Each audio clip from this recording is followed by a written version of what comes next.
Hello and welcome to the very last bit of this lovely project. We're going to be making a border. I do recommend this for whatever project you are going to be working this into, whether it's a blanket or wall hanging. Please make this border. It really frames the project. Now we're going to attach the yarn in the color of your border.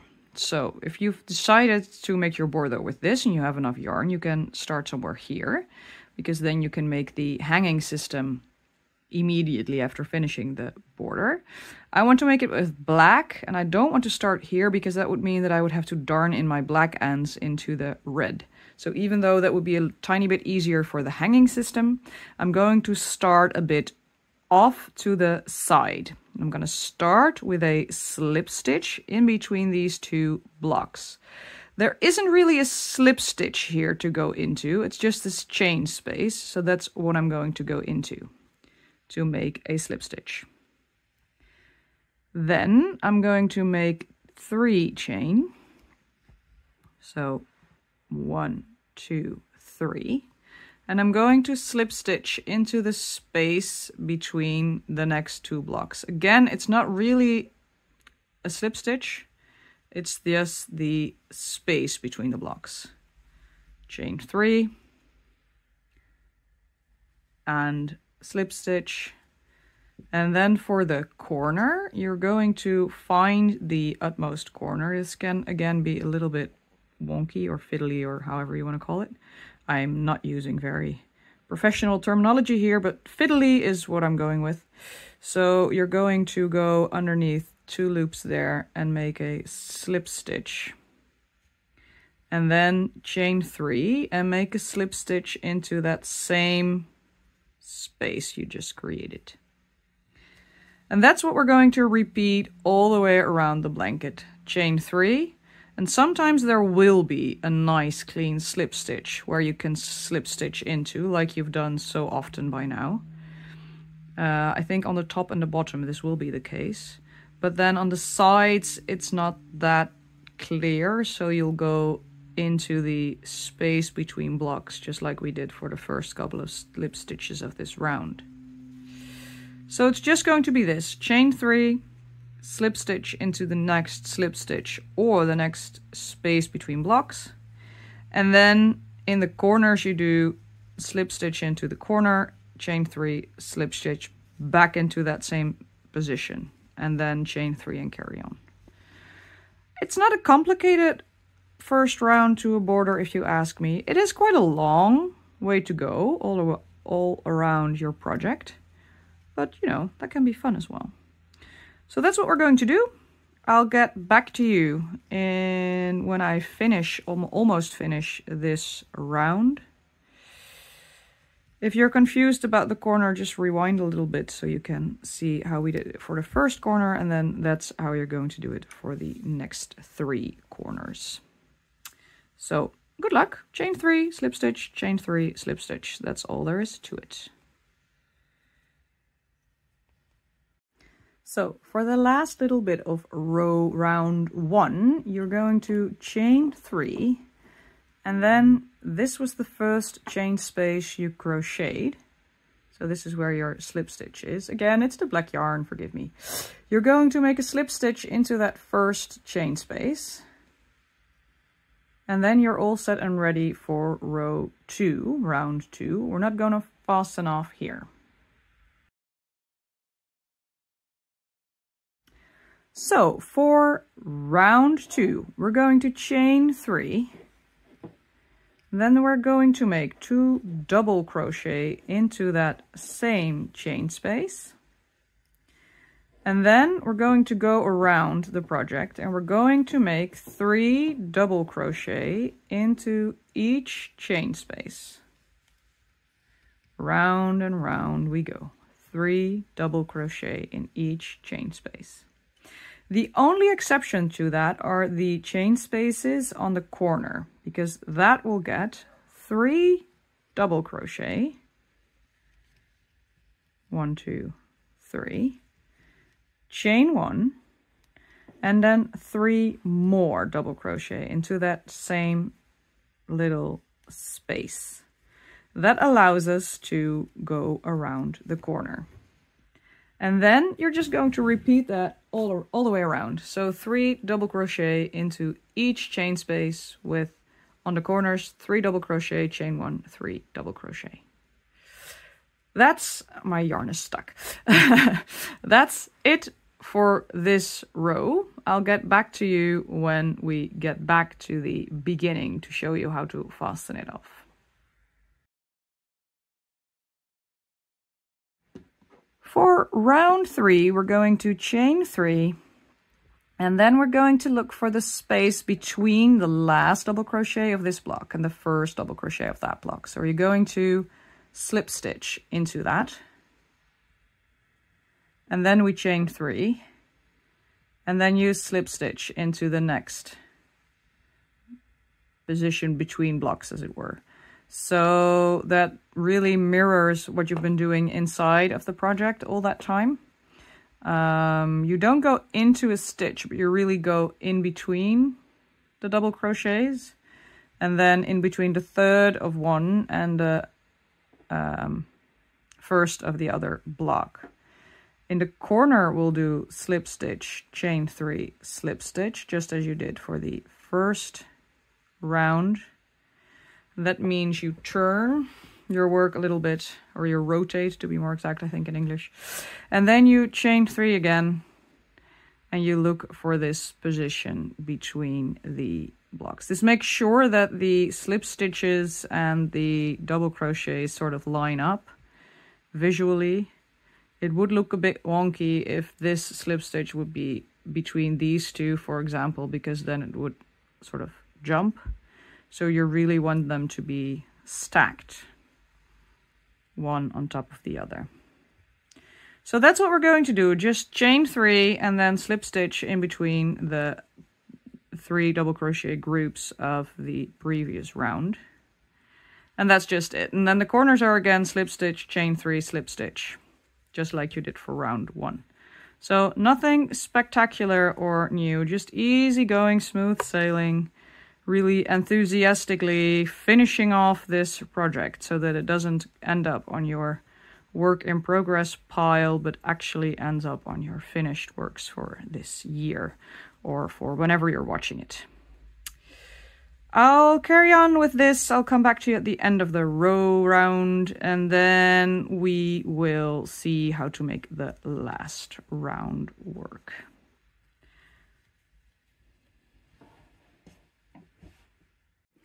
At the end of round 3, you're going to once again look for the first chain space, insert your hook into that, and go like this, make a slip stitch into it. That's the end of the 3rd round. You should now have lovely little chain spaces on top of what you did in round 2. Round 4 is a complete repetition of round 2. So we're going to start with chain 3, make 2 more double crochet into this chain space, and then make 3 double crochet into each chain space around, except for the corners, which get 3 double crochet, chain 1, 3 double crochet, just like you did in round 2. This should feel familiar because you've done it before. This is not a deja vu. This is not training. So in this little corner space, that's where you put 3 double crochet like this, then chain 1, and then 3 double crochet again. And that ensures that you go around the corner, as it were. And that's it. There's no more explaining to do for this round. At the end of the round, I'll show you how to do an invisible cast off if you've never done that before. It will be a bit of a challenge in the black, so maybe I'll just attach a bit of blue yarn and show you with a different color, because it will be a challenge. But let's see if we can get there. So this round is just 3 double crochet into each chain space with 3 double, chain 1, 3 double crochet into the corner chain spaces. I'll get back to you at the end of the round. Whoop-diddy-woo!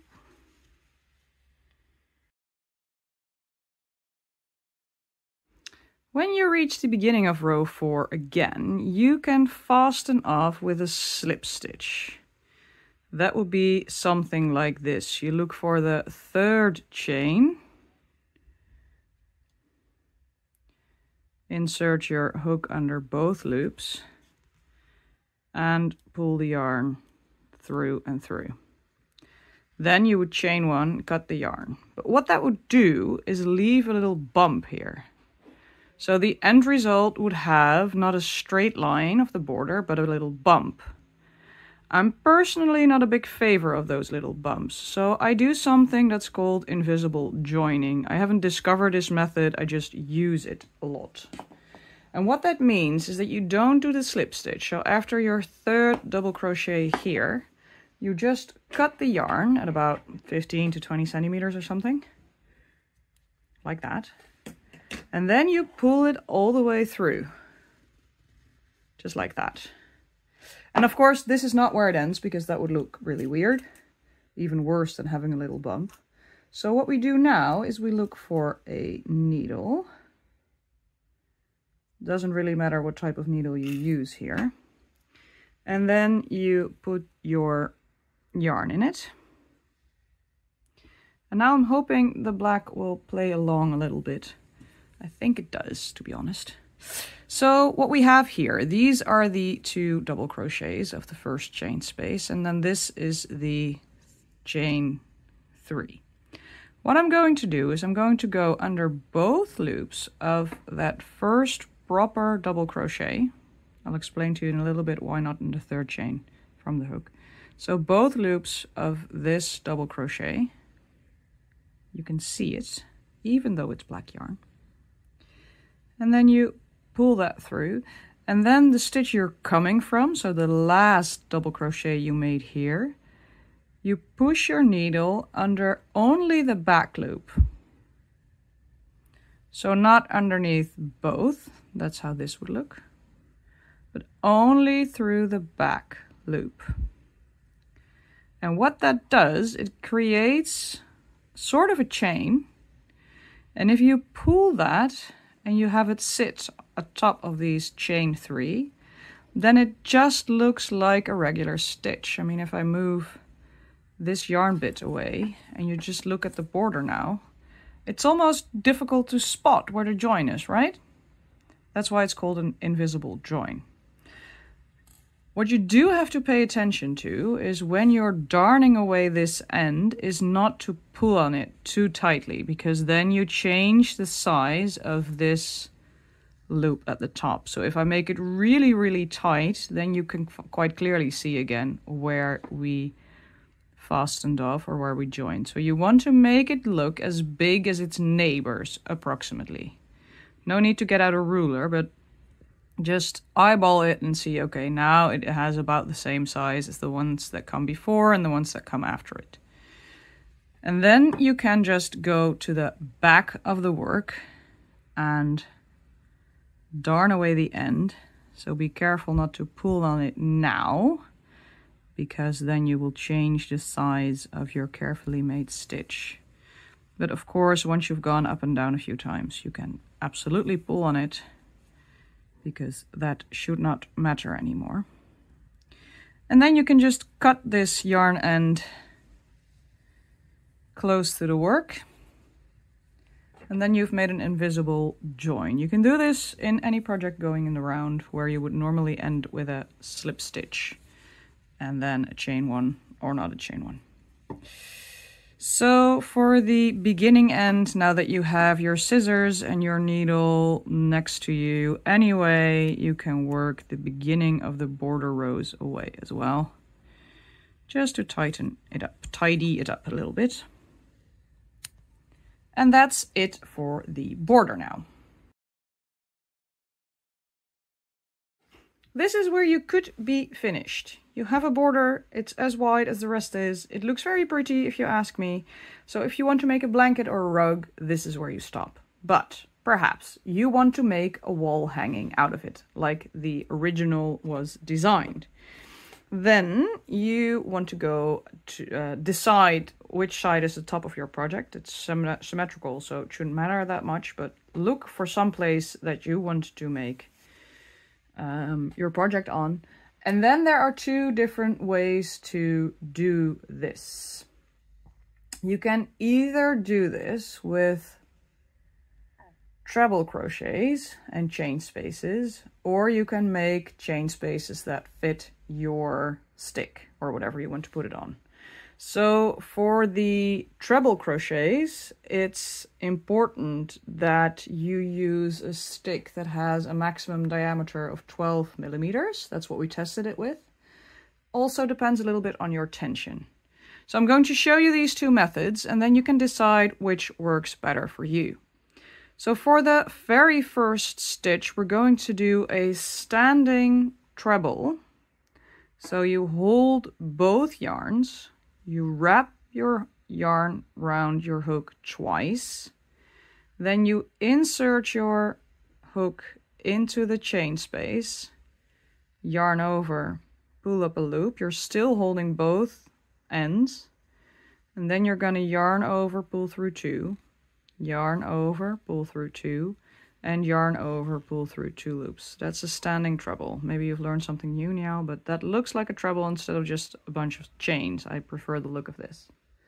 Then you're going to chain two, yarn over twice, skip 2 stitches, go under both loop of the next stitch, and finish your treble.